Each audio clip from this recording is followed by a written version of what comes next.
आज मैं आपको, पूरे देश को ये बताने आया हूं कि हमने 3 कृषि कानूनों को वापस लेने का, रिपील करने का निर्णय लिया है।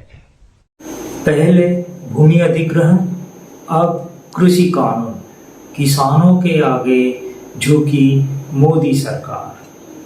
आज गुरु नानक जी के प्रकाश पर्व के अवसर पर पूरे देश को संबोधित करते हुए देश के प्रधानमंत्री नरेंद्र मोदी ने कृषि कानून को वापस लेने की घोषणा की। ये मजबूरी में लिया हुआ एक बड़ा फैसला है। ये मजबूरी में क्यों लिया गया है मैं आपको थोड़ी देर में बताऊंगा, लेकिन ये जो कृषि कानून है, जो कोरोना के समय एक ऑर्डिनेंस के थ्रू मोदी सरकार ने इसे पेश किया था, फिर लोकसभा में बहुमत के साथ पास किया और राज्यसभा में ध्वनि मत में पास किया, बहुमत में नहीं। जो संसदीय इतिहास में एक काला दिन के हिसाब से माना जाता है, जिस दिन राज्यसभा में ये तीनों काले कृषि कानून को पास किया गया था। वही तीनों कृषि कानून जिसे प्रधानमंत्री नरेंद्र मोदी और पूरी भाजपा, उनकी सो कॉल्ड गोदी मीडिया और बहुत सारे एक्सपर्ट किसानों के हित में लाने वाला एक ऐतिहासिक कदम बता रहे थे।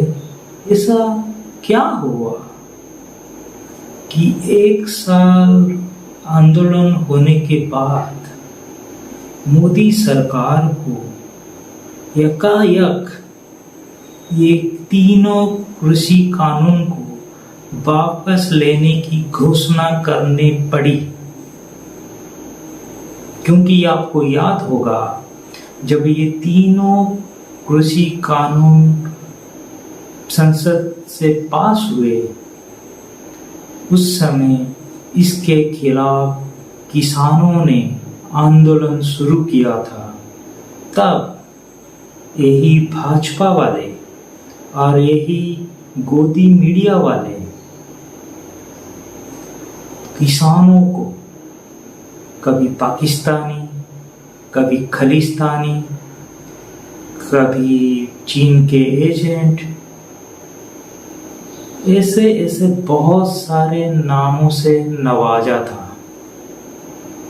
आपको याद होगा, हरियाणा के मुख्यमंत्री खट्टर ने बीजेपी के कार्यकर्ताओं को यह तक अपील कर दी थी कि आप लठ लेके जाओ और किसानों का सर फोड़ के आओ और नेता बन जाओ।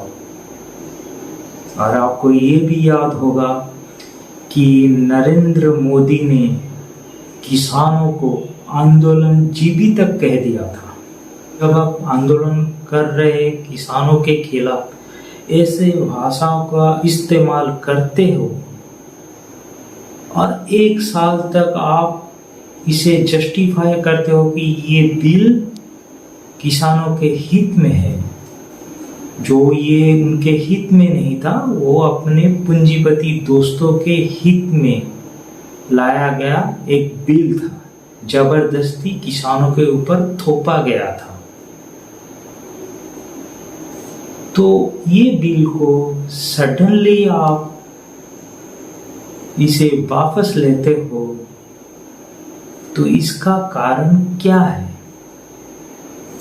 वैसे तो जो देश को संबोधित करते हुए प्रधानमंत्री अपने भाषण में बहुत सारे चीज़ों के बारे में बोला कि हम किसानों के लिए ये सब प्रोग्राम लाए हैं, ये सब स्टेप उठाए हैं, लेकिन मुद्दे की बात है, असली वजह ये है कि 5 राज्यों के आने वाली इलेक्शन, इससे पहले जो बाई इलेक्शन हुए थे उसमें बीजेपी वाले बहुत खराब प्रदर्शन किए थे, और ख़ास करके जो 5 राज्य जिनमें इलेक्शन होने वाले हैं अगले साल फरवरी और मार्च में, उत्तर प्रदेश, उत्तराखंड, पंजाब, तीनों अहम हैं। खास करके पश्चिमी उत्तर प्रदेश जो जाट लैंड बोला जाता है, वहाँ पिछले इलेक्शन में बीजेपी क्लीन स्वीप की थी, लेकिन इस बार हवा बदला हुआ है। पंजाब में हरियाणा के तर्ज पर बीजेपी के नेता लोगों को गांव के अंदर घुसने नहीं दिया जा रहा है, दौड़ा दौड़ा के उनको पीटा जा रहा है। तो कुछ ना कुछ तो करना ही था। अगर ये मांग किसानों की नहीं मानी जाती तो और भी हालत खराब होता। तो मजबूरन मोदी सरकार को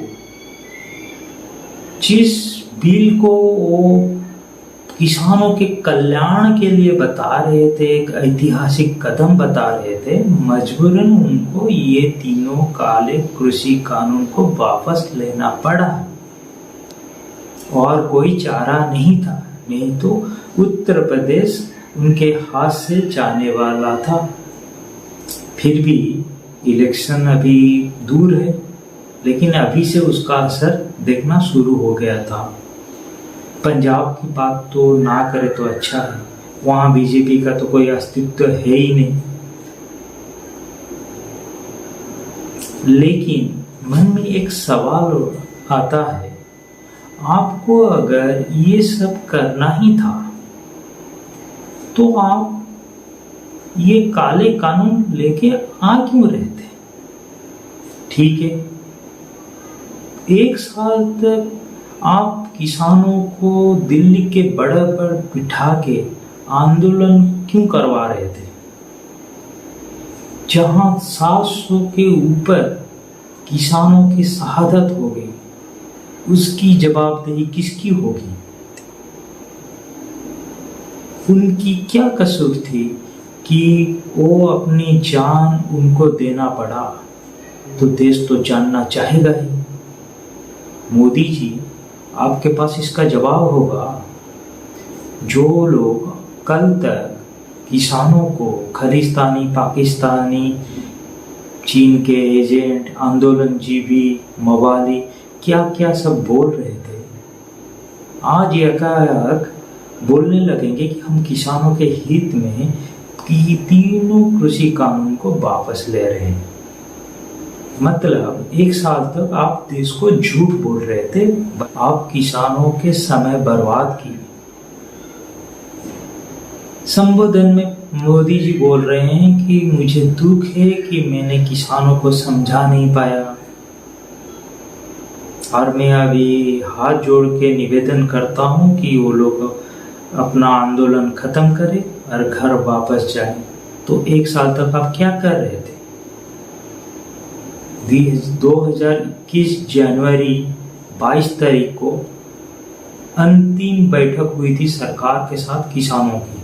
फिर उसके बाद वार्तालाप पूरा बंद था। आपको ये डिसीजन लेने में या 10 महीना लगा। फिर भी तीनों कृषि कानून को सरकार ने वापस लेने की जो घोषणा की है वो स्वागत योग्य है, और ये किसानों की जीत है। जैसे पहले भूमि अधिग्रहण कानून में दबाव में आके भूमि ग्रहण अध्यादेश को मोदी सरकार को वापस लेना पड़ा, ठीक उसी तरह अब चाहे वो इलेक्शन में हारने के डर से भी हो, लेकिन तीनों कृषि कानून को सरकार को वापस लेना पड़ा। यही होता है किसानों की ताकत। जय हिंद।